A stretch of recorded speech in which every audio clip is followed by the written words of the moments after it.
La première visite du Père Noël. Il était une fois un pauvre fermier qui vivait en Amérique. Il travaillait dur tous les jours pour nourrir ses 3 enfants, surveillant son maigre troupeau et bêchant sa terre qui était sèche comme de la pierre. Le soir, quand il était couché, il s'asseyait sous le vent devant sa maison et se balançait dans son fauteuil à bascule en rêvant. À quoi pouvait bien rêver un pauvre fermier qui avait du mal à nourrir ses enfants? Comme tous les pères du monde, il rêvait à 1000 manières de gâter ses enfants. Il rêvait qu'un jour, il reviendrait avec une orange pour chacun. Qu'un autre jour, peut-être, il pourrait leur offrir un petit train en bois, mais qui ressemblerait tout à fait à ces incroyables machines qu'il voyait parfois fendre la campagne, au loin, en crachant des nuages. Il rêvait qu'un matin, il rapporterait à sa fille une maison de poupée qui la ferait hurler de joie. Il rêvait, et puis, quand il était fatigué de rêver, il allait se coucher épuisé. Un hiver, alors que la neige tombait à gros flocons sur ses champs, les recouvrant d'un épais tapis blanc, le fermier s'assit comme tous les soirs dans son fauteuil à bascule. Il était triste ce soir-là, particulièrement triste, car c'était le soir de Noël. Il n'y avait pas le plus petit cadeau au pied de la cheminée pour ses enfants.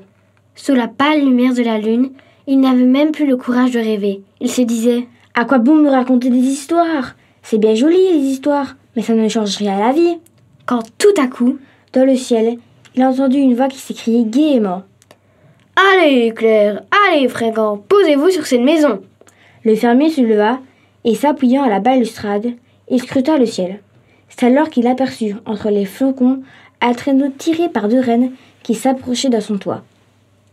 Bouche ouverte, n'osant plus bouger, le fermier vit un drôle de bonhomme en descendre. Il avait une bonne tête, rose et joufflue, avec une grande barbe blanche et un ventre si rond qu'il faisait presque craquer son costume rouge.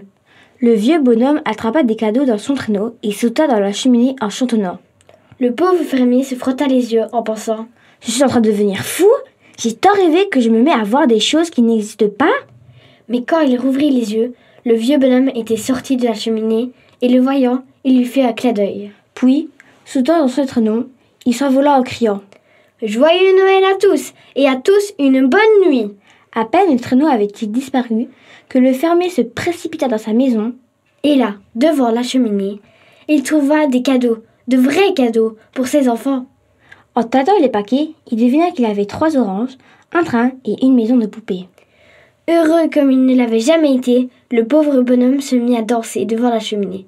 Il dansa tant et si bien que ses enfants se réveillèrent. Pieds nus, ils s'approchèrent. « Qu'est-ce qui t'arrive, papa ?»